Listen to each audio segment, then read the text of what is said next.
I don't think about that. It's so negative. It's so morbid. You know, I don't know whether it's an Asian thing versus how it is in other countries. Like, what's your experience with that? Okay, so in the financial world, I have this term, I call it the 4D. So it's got nothing to do with lottery, but the 4Ds. So the 4 alphabet Ds are death, divorced, debt, and diseased. And if any of this hit, your situation will change and probably take a turn very, very quickly. Are you prepared to deal with that?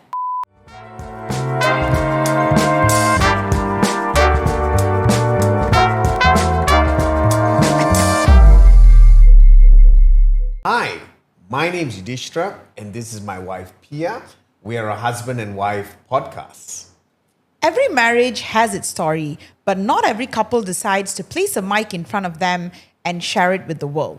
But what's more real than marriage, family, and business? Today, we have a very interesting guest on our podcast. She's someone that I connected with through all women's community. So I reached out because I wanted to get in touch with women who are in the financial industry. Being a family lawyer, I noticed that there was a huge gap between what women learned in school or when they were younger versus how it's actually applicable when they are in their working years or when they are married. So when we connected, I realized that, oh, wow, this is a very interesting person for us to get on our podcast. I shared it with Yudish, and here we are today. We are so excited to have her on our show. We're going to unpack some very deep questions. She's the business manager. She's a business manager at Melbourne Capital Group. Without further ado, I want to welcome Nicole Sue to our show today. Thank you. Thank you for having me, Yudhishthira. Pleasure. Yeah, thank you. Most welcome, Nicole. How are you? I'm great. I'm doing great. Thank you. Okay. Yeah. Thank you so much for coming on our show. It really means a lot to us. Especially, so we wanted to also have this episode in conjunction with International Women's Day, the month of March. I believe the episode will be coming out in April, but you know, better late than never, I guess. So today, so the last episode, we actually spoke to Mr. Tanga from Melbourne Capital Group as well, and he unpacked a lot about the financial situation with youngsters these days. And then we realized that, wait a minute, like, why not dig deeper? Let's talk about women's rights when it comes to finances and also the struggles women face. So that leads me to my first question, right? So nowadays, when we talk about financial empowerment for women, it's often seen as some sort of social media slogan, you know? Yeah. How is it like for you working in the financial industry? I think in some ways the label is helpful and unhelpful. It's helpful because it raised the awareness that we're finally talking about women and finance, and that's really important. It's a separate topic in itself oftentimes. But it's not helpful because when you throw out a term or a slogan like, know your worth, that's not a strategy. Or when you say like, be independent, what does that look like in my situation? And because everyone's situation is different, not having the structure that follow up from the anthem makes it insufficient. And I think that's where it falls short. So we could be talking about this and we could be having the form, but not the substance of the topic. Because then when you get down to it as a woman, how does this apply to me in my situation right now, in this season of my life, with my level of complexity, and how would that look like? And every woman is different. So I've met countless of women and I've heard countless of conversations and stories from all age group or education level, is that they all have different ways of doing things because they have various commitments, they have various marital status, you know, and they're in different situations. And I think when we splash out a marketing campaign that says, you know, like, women be independent or women empowerment, or my phrase, which is like protect your power, you know, what does that look like? Because then I need to know. And that's when one-to-one conversation is really helpful. So this is what I do. I sit down with people and I listen to them and I take in and try to understand and then help them navigate through that situation so that they can achieve their financial independence. Wow. Okay, interesting. Okay. Just one thing to know, you know, when people say women should be financially empowered, what do you think they actually mean?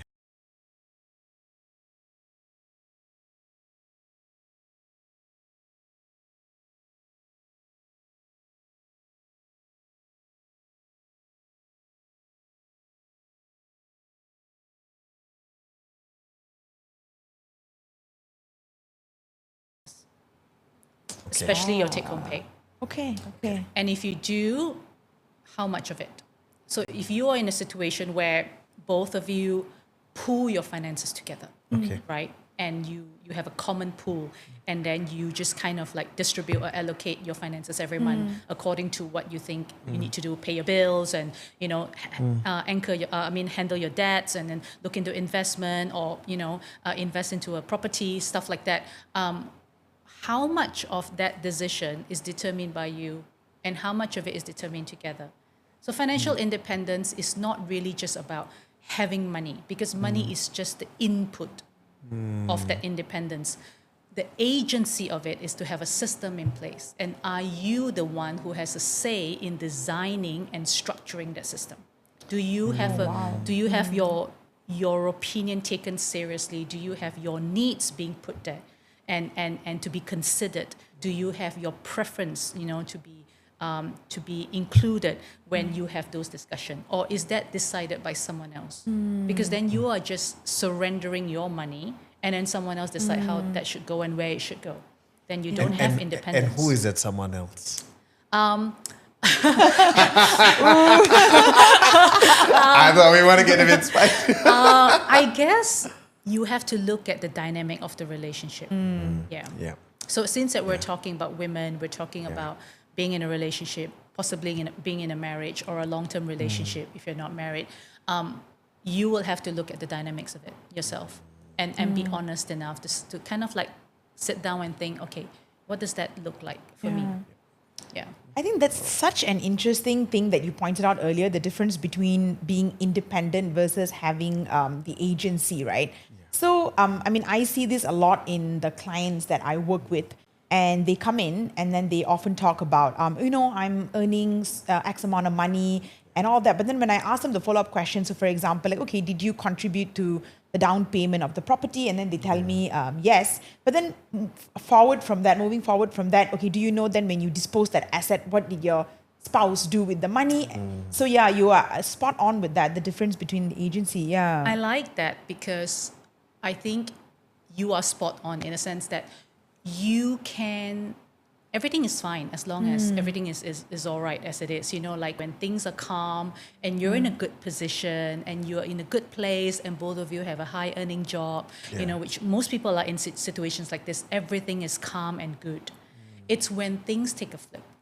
It's when things go wrong. Correct. Then you have to ask yourself if you are equipped to deal with that. If you have a structure in place to be able to overcome that, what's the next step? What does it look like? If you have never thought of it, if you have always operate on the assumption that things will be rosy from here on until the end, then you have not considered a lot of possibilities. Yeah. And unfortunately, I think a lot of people do operate on that basis that everything is rosy, right?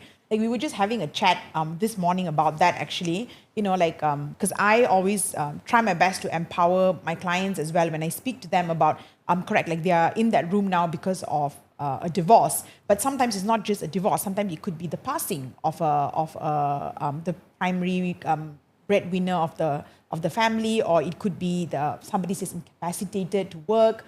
There's so many other things that oftentimes we are always like, okay, I don't think about that. It's so negative. It's so morbid.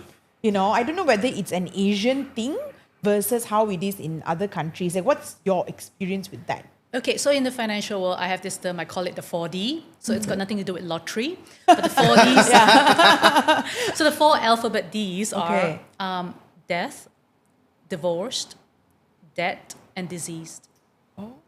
And if any of this hit, your situation will change and probably take a turn very, very quickly. Are you prepared to deal with that? Do you have plans in place to deal with that? Because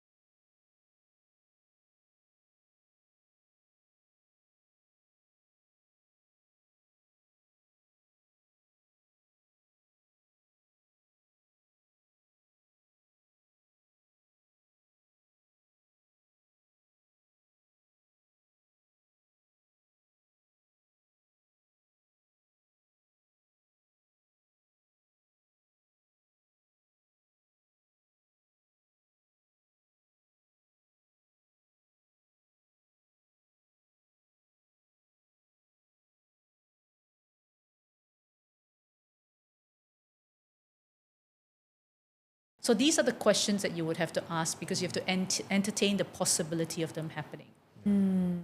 But just because you talk about it doesn't mean that you don't love your spouse. I think that's really Oh, important. I love that. That's a Yeah, very good just point. because it's a little bit like a prenup, right?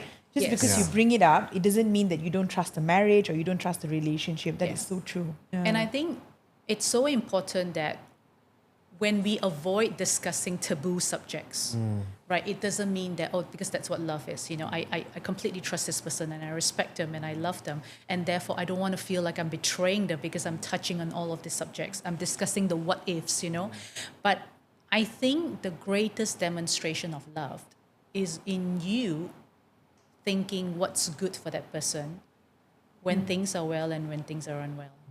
so true. And you have the That's a- ability to be able to think for them because that's what love really is. So you can't say, because I love you, you should never consider the possibility of a divorce. Yeah. I will never leave you. So therefore you don't need to think about how are you going to get on your feet, and that is premature and that is lacking in many ways, I think. Because if you really love that person, then this is how it ought to be demonstrated. Oh, that's a very, very interesting thing. I think it's what you mentioned. You're talking, the 4Ds. Actually, it's a really good point what you were saying. I think, I don't want to generalize and speak for other people, but sometimes, even for me personally, I have this mindset. Okay, never mind. We will cross that bridge at that juncture. Yeah. And I think I hate us that. laughing, I hate that. But I actually realize what you said. I think that's actually a way of also showing love in a sense of, with your spouse, your partner, say, hey, look, these are very uncomfortable conversations, but it should happen. We should have these discussions and we should have some plans in place, for whichever of any of these does arise, as opposed to, we'll wait, we'll see. When it comes at that juncture, we'll then take it from there. This reminds me of a conversation that I had with this lady. So Yeah. I can't share details, So these are multiple conversations that I've had. Yeah. And she is more advanced in age. And she did have to come to a point where she has to cross the bridge, except that she has to cross it alone. Because the whole time she was really well set up, well taken care of. And the husband has always said, don't worry, darling, I'll always be here to take care of you. Except he didn't, because then he had a stroke and he passed away all of a sudden. And within a week, she had to deal with burial, from hospital to burial, to the bad news of him leaving, and, then have to be alone all by herself. And she was completely ill-equipped to deal with the days ahead, And while he had a lot of structures in place, he forgot that he had the what, but the who was missing. Everything depended on him. And when he was out of the picture, she had no means to access all of these things. And she thought all this while, she operated with the assumption that as long as he's around, I'll be fine. Because he says he'll take care of everything. That's love, isn't it? Which we then go back to what we said earlier, because that's how love feels like. Yeah. And Yeah. she rested on that. But love is not a strategy. Yeah. Yeah. Strategy, on the other hand, is actually how you demonstrate love. So you can be very sincere, you can be very loving. And I've had conversations when I've seen how the dynamics work between husband and wives, or the man and the woman, where they are all for each other and they are all trying to make this work in the best way possible. And yet you will still see gaps, or I see gaps, because that's my job. My Yeah. job is to see the the gaps. gaps. So you would have someone who said, I've got all the structures in place, I know someone who's got structures in multiple jurisdictions. Because throughout their lives, they have moved a lot. They went from country to country because of his job. So they had multiple wills in different countries. They have multiple assets in different Yeah. countries. So you would think that someone like that would be financially secured, except she has no idea where the documents are even stored. Yeah. She has no clue how they work. And when I begin to probe a little bit further, like, what is the current arrangement? So where is the place that you're staying now? Is it on lease or do you own it? She has no clue. And if it's on lease, which we later on found out, then then I just ask a very casual question. So how does it work? Like, do you know where's the money going to come for this month's rental? Something as simple as that. No idea, because it's always been taken care of. I mean, in those situations, right? I mean, this might be a bit controversial, but just, getting right there, right? I mean, not assigning blame, but who do you think bears a bigger responsibility in that situation? Is it the man's job to kind of like, okay, I don't want to, in other words, clip her wings, let her be equipped, let her be aware of what's happening, let her have agency, in your own words, right? Versus, or is it the women's job to, in a way, even if the man tells her, "Oh, trust me, I have everything I have everything organized, or everything's under control," to actually push and say, hey, no, like, I want to know what's happening. So how do you actually even handle that? Like, in these gaps that you see, how do you navigate that? I think financial independence is fundamentally a human right. And your marital status should not change that. So if you're single, you handle your own finances. If you're married, and you might even have joint accounts, joint properties, you might pool your resources together, you still need to be financially independent. Because that's how you should live for all of your life. Wow. Oh, wow. Okay. How about in situations where the woman is not working, not earning an income? Yeah. So I think one of the things that we talk about is that you never see a man having to navigate a season of their lives where they take a step back and not work, unless it's by choice, like sabbatical, or I want a career break, or I want to do something different. But oftentimes, women don't make that kind of choice. The choice is made for them. They take a step back because they have to, because I have an aging parent that I need to care for, like dementia or Alzheimer, or I have a child that needs me at a young age, so I therefore become the stay-at-home mom. Or here is a season where there are all these needs that pull them in different factors. So when they often find themselves in that situation, they are ill-equipped to deal with the finances around it, because the decision is often made from a point of sacrificial. So when you say, what kind of advice do you have for women who don't work, who stay at home, or who are dependent on the provision of their husband, for example? I would say, know your numbers. Still know your numbers. Because think about it. Oftentimes when women take a step back, like I took a step back, I was a stay-at-home mom for 15 years. Yeah, I remember you sharing that with me. Yeah. So during that time, I did 25 jobs with no pay. Because I was the Grab driver, I was the, caregiver, I was the cook, I was the cleaner. I did all of that, right? And every woman can identify with this. If you stay at home, just technically you know that your portfolio is like 25 jobs. It takes 25 people to replace you, and you get no pay for it. So why not take it one step further and also be the financial architect of your life? What's stopping you from doing that? Do that as well, because you already do so much anyway. Right? But take a hold of it. Start getting some ideas about what is your situation. Very simply put, do you have assets? Do you have debts? Do you have joint accounts? Do you have things do you have a pension? Especially when you stop working, you stop contributing. And a lot of women don't realize that when you take on a decision to be stay at home for whatever reason, when you stop working, the implication is massive. Spot on, to get back to the workforce. Without realizing. And oftentimes it's invisible and you don't see it then. I mean, you would know, like if you're not married and someone says, oh, you don't know what marriage is like. You have some ideas about it, but until you go through it and someone says, marriage is really hard. And then if you've never been a parent, and you're thinking, oh, a baby is so sweet, it's so wonderful. And then someone comes to you who's a parent and says, no, they cry all the time. They're terrible. You never sleep again. And these are the things. And it's the same. Applying that when you become a stay-at-home mom, or when you become the wife who doesn't work, is that you don't realize it's actually hard. It's incredibly hard. And because you don't know it, you walk into something that you're not aware of. If you don't even have a safety net, you're in big trouble. Yeah. Oh, that's a very, very... So true. That's actually really, really true. So, Nicole, let's just say husband and wife both are building their careers, Yeah. right? And both are earning, do you believe in a 50-50 contribution? Yeah. That's a really good question, isn't it? Yeah. I don't believe in 50-50, and I'll tell you why. I believe in proportional. Okay. So if you So what do if you you mean? have a spouse who earn like 4 times more, you cannot do 50-50 with them. You earn 1/4 of what they earn. Okay, you just have a quarter of a take-home pay. 50-50 will kill you.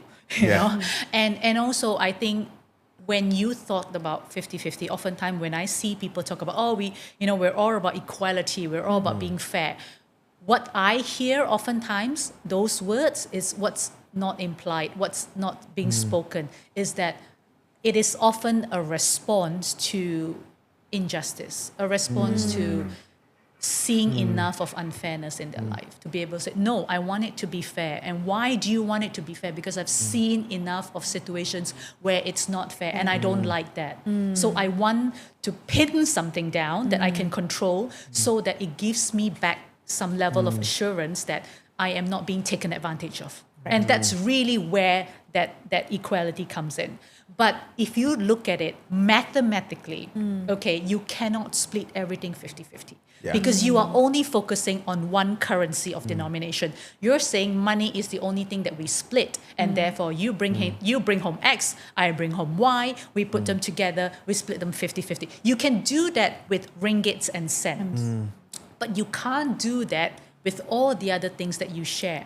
What about the mental load? What about the emotional load? What about all the things that goes into making a decision that pulls you in different direction? The conflict that you have to mull over when you have to choose between what's best in the long term versus what's immediate right now. Who makes all that decision? How do you split that 50-50?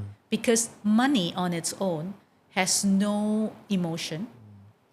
But when you start using it in your life, a lot of the decision is actually emotional decision. Yeah. And therefore you invest in it. And you have to then think about it. You have to make the decision. You are forced to choose. And sometimes you have to make very painful decisions, you know? And who bears the heartache of all of that? How do you split a heartache?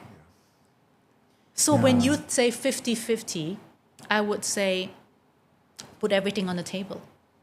Because then you would have to make sure that that load that you're carrying is not more than what is being acknowledged. So the worst case scenario is when you find yourself in a situation where you are contributing from a ringgit and cents point of view 50-50, and then on top of that you also take all of the loads emotional load. Yeah. that is not mentioned, that probably maybe unintentionally, it's just simply due to ignorance, people are not aware of it, so your spouse might not know, might not have a clue that this is what goes on around, and you take all of that automatically because you just want to be the bigger person, because you just want to be showing your version of love language in this Also, relationship. that's what we think we're supposed to do, right? So an example that I see a lot is like putting in equal amount of ringgits and cents. And then the women, I think maybe there's a male version of things that you take on as well. Like from a female perspective, taking on ensuring that there's meals cooked at home, ensuring that there's like the children's tuition,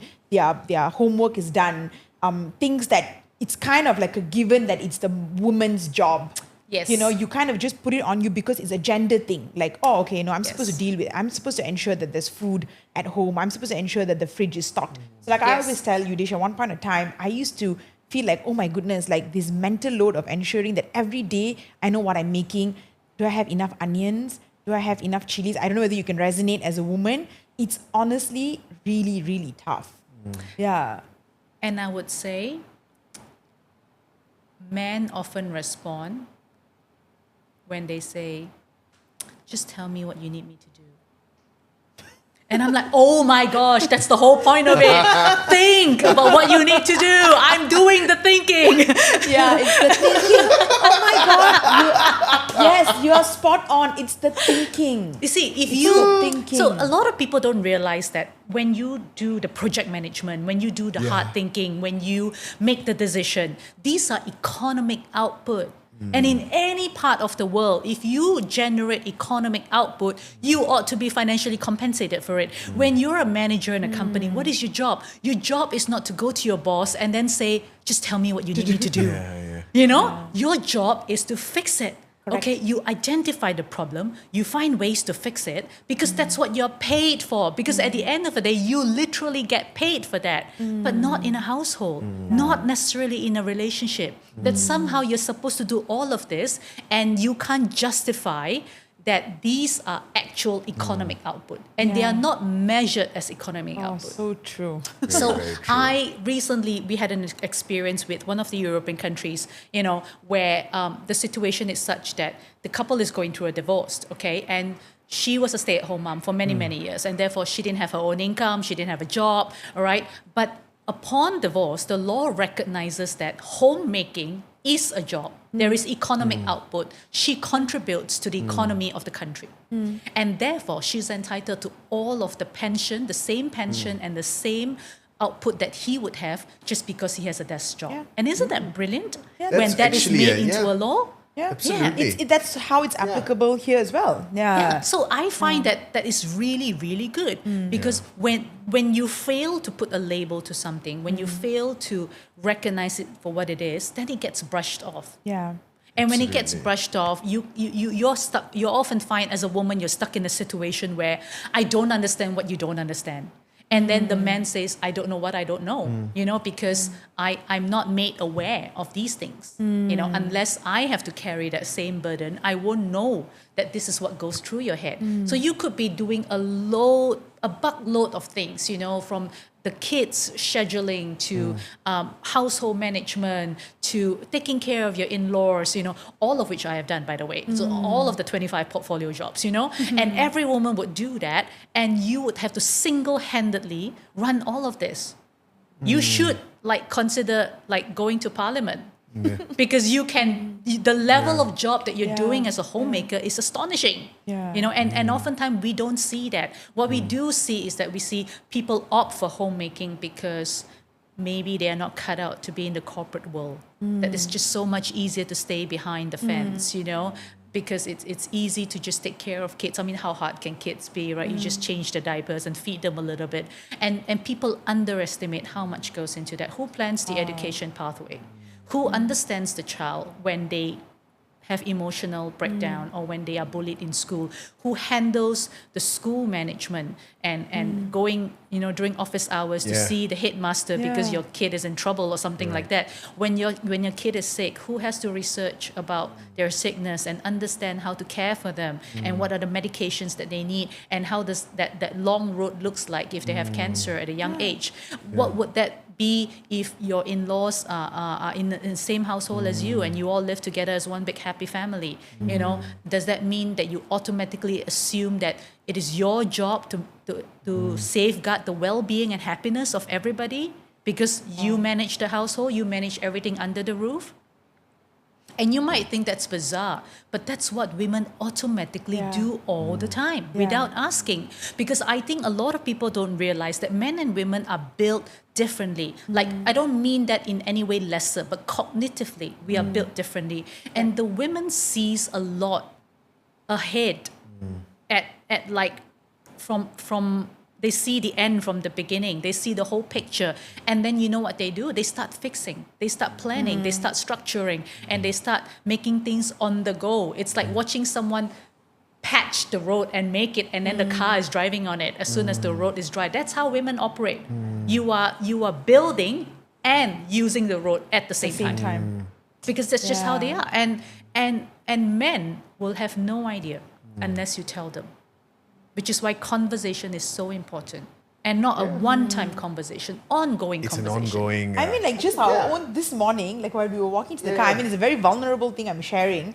But basically, we were walking towards the car, and so Yudish helps out with all the dishes and stuff at home, right? Yes. So he was doing it while I was getting ready for the podcast. We have to do our hair and all of that, makeup and all of that. So then you don't have a hair problem. That saves about 20 minutes. A lot of time. A lot of time. So I was like, getting in there and trying to fix my hair and do all of that. And he was in the kitchen and he was, doing, I could hear the pots and the dishwasher and everything. So I was like, okay, he's doing the dishes. So I came out after I did my hair and I was like, hey, we got to go, you're going to get ready. And he was like, yeah, okay, but come here. Look at the kitchen. Look at what I did. Okay, it's so clean. And then I was like, yeah, thank you. Okay. And then I was pondering on that statement the entire time. So while we were walking to the car getting here, I actually asked him, do you know that there was so many things that I do in a day that I just don't You don't get a medal for it. I don't get a medal. And I don't even tell you like, hey, look, I stocked up the fridge, or hey, look, like I don't know, did the bed, or I did, whatever. So you're right. I mean, like, you get where I'm coming from. I think it's just like women as well. I don't know whether it's just more like we assume the responsibility and like we just know that, okay, it's just my job. In other words, versus maybe in like a male, you take more like, okay, I did this, I am going to tell her, or like, If I could just expand on that Yeah. point, I think that's really good. Now imagine if this scenario and this sort of behavior, and you translate that to the boardroom. How does that look like? Men would do the job and then convey the visibility of their job. And women would do the job quietly and move on and get on to the next job. Oh my goodness. And what happens down the road? One is visible and one is not. And it's in no way a reflection for the actual job done. Think about it. Oh, wow. Does that hit a point with That you? really it hits does. a point. It Then does. bring that back to the household and think. If the household operates like a boardroom and I'm a board member, and these are my contributions. Are my contributions visible? And if they are not, how can I make them more visible in a way that maybe not have a medal, but to be out there on the table and have them listed and to say, these are my actual responsibility versus my assumed responsibility. Oh man, okay, so you know what we're doing today. We talk about 50-50. Let's dig a bit deeper, right? What's Okay. your take on 50-50 with bills? Eating out. Yeah.